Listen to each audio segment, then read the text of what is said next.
You want to know exactly how to rehab a house? As you can see behind me, this house needs a ton of work, and I'm going to walk you through the entire project and show you exactly what we're doing to the project as far as the renovation goes and the numbers on the project at the end of the day. This is Austin Rutherford, where we talk business, finance, and real estate. And before we get started, make sure you smash that like button for the YouTube algorithm. It'd be greatly appreciated. So starting outside, if you take a look at this, as you can see, some of the vinyl siding needs touched up. The windows need replaced and recased. The gutters need done. You can see this whole deck is failing right here. And then down here, it's because it's sinking. So we're gonna rebuild that entire deck, do some vinyl, do some windows, and we gotta replace the roof on the outside. Let's take a look on the inside. Door had a little trouble getting open there, but as we walk through this, you will see that it definitely needs a lot of work, but that's the point of doing this. I want to show you a before so you can actually see what projects end up looking like. So if you just walk with me, if you look at the floors here, they're hardwood floors. So we're actually going to sand and refinish these. And a lot of people might be like, well, aren't those too bad? No, these can still be sanded and saved and refinished. If you look up here, you can actually see like water flowing back and forth. From that alone, obviously there's a roofing issue. So that's why we need to replace the roof, because there's damage from leaks in the water. And if you follow me through here, you got to look at like, just small things. So we'll patch that up, we'll make it look good. Nothing big there. If you look at this door here, there's a hole in it. So we're actually going to replace all the doors with 6-panel doors to make it look nice. If we go into one of these bedrooms, same thing, we're going to sand and refinish the floors. We're going to replace the windows. If you actually look at these windows here, if they're wood windows, you can tell by knocking. Usually 90% of the time we replace them. If they're vinyl windows, we keep them. Wood windows go, vinyl windows you keep. We're going to do gray walls, white trim, and black finishes on all the finishes in here.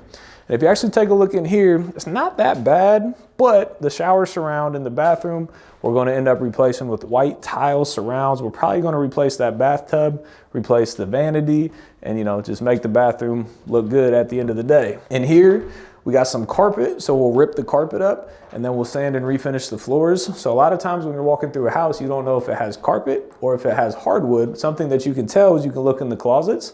Normally those don't have carpet if the rest of the room has carpet. The last hint I'm gonna get you, if you look at the vents in the floor and peel it up, it'll tell you if it has hardwood, that's sandable and refinishable, or if it has plywood, which obviously you can't sand and refinish plywood. So those are some of the hacks that I've used when going through a house, because there's different budgets. If it's plywood, then you got to put carpet in, it's cheaper. It's like $1.50 a square foot. If it's hardwood and you got to refinish it, it's like $2.50 a square foot. If you got to relay in full solid hardwood, it's like $6 a square foot. So knowing what the floor is definitely, factors into the budget that you have. So let's look at the basement. You're definitely going to learn a lot from this basement, because we're putting a lot of money into the basement. And actually, before we get to the basement, obviously look at this kitchen. The kitchen needs redone. So we're going to rip all these cabinets out and replace them with white cabinets. We're going to put granite countertops in. We're going to put a white Subway backsplash in. So this will look really good. And then if you look over here, we're going to replace the fridge. We're going to replace the cabinets. And this whole kitchen is going to look entirely different. So let's not hurt ourselves going down these steps.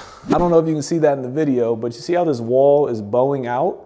And they put these little old tiny beams on here to try and stop the bow. Those beams aren't strong enough, right? So this whole basement, we got to put about 35 of these beams in, but the beams we put in are like huge solid beams.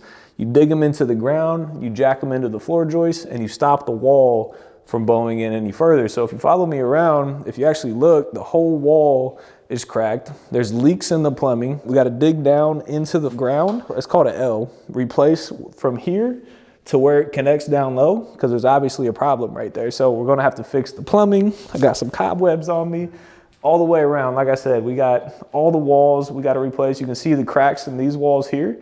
So those need replaced as well. That's another sign of damage on the walls. This is actually pretty bad now that I look at it. Yeah, but we'll put beams in and, ooh, that's actually really bad. We might have to dig this wall out and replace it. Hopefully that's not the case, because that costs a lot more money than simply just putting beams in. So I'm gonna show you one more thing over here. Watch your head.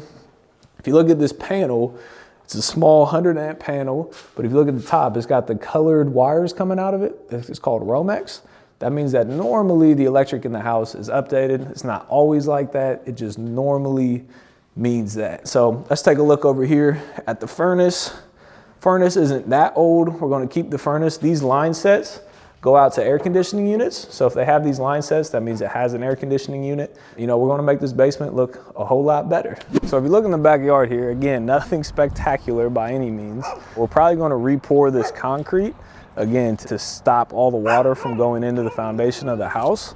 But same thing, we got vinyl touch up, we got window touch up, we got a new roof, we got a new door, we got all those things. And one of the big cost items that a lot of people forget about is the driveway. So if you look at the driveway, we might pour some gravel there. That's like a $7,000 driveway. Like, we don't have that in the budget.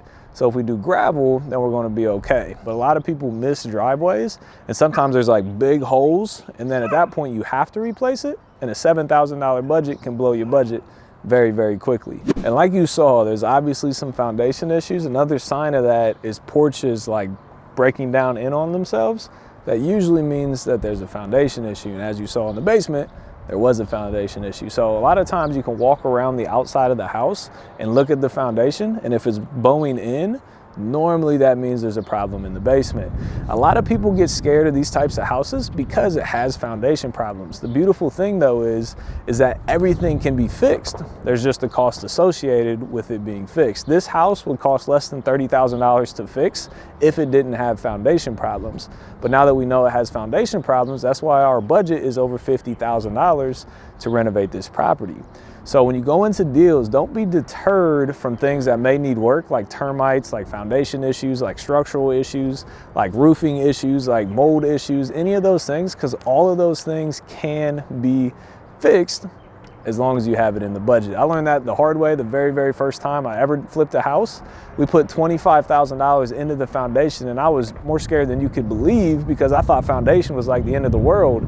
I ended up bringing a contractor that I still work with today, and they're like, man, this is easy. Like, as long as you put 25 grand in your budget, you're gonna be all right. So this project is gonna be a good project at the end of the day. Like I said, we bought this property for $50,000 from a wholesaler. The wholesaler got it for $40,000, so we paid them a $10,000 assignment fee. Our rehab budget is about $50,000 on this deal, so we'll be all in for 100 grand.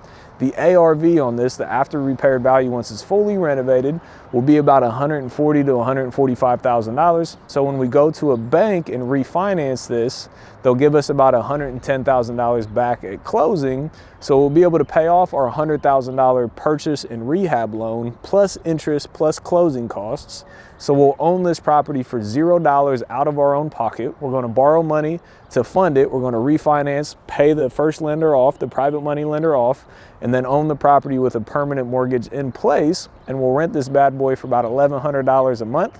Our mortgage payment and expenses will be about $700 a month. So we're going to be cash flow positive $400 per month on this deal. So if you go back to what I've always said, rental properties are our first exit strategy. If it hits our numbers, we're keeping it as a rental. So we got this deal using the BRRRR method: buy, renovate, rent, refinance, and repeat. If you want to learn exactly what that strategy is, check out this video right here. But using that strategy, we're going to get into this deal with none of our own money. It's going to be 100% borrowed money, none of our own money. So $0 into this deal, and we're going to cash flow positive at least $400 per month in profit. It's a great deal. That's why we're keeping this as a rental property. So I wanted to walk you through a project that, you know, hasn't started work yet. I usually go through once the work is done, but I wanted you to see what I look for when walking through projects. So comment below if you like this. Would you like me to do more case studies of actually walking through projects? Because I don't know about you, but like, to me, this is beneficial because you don't know what to look at to see if it needs done. So drop a comment below, smash that like button for the YouTube algorithm. It'd be greatly, greatly appreciated. I'll show you this afterwards. You know, this is a big project, so I'll show you what it looks like when it's all said and done. As always, appreciate you being here. See you on the next one, and hit that subscribe button.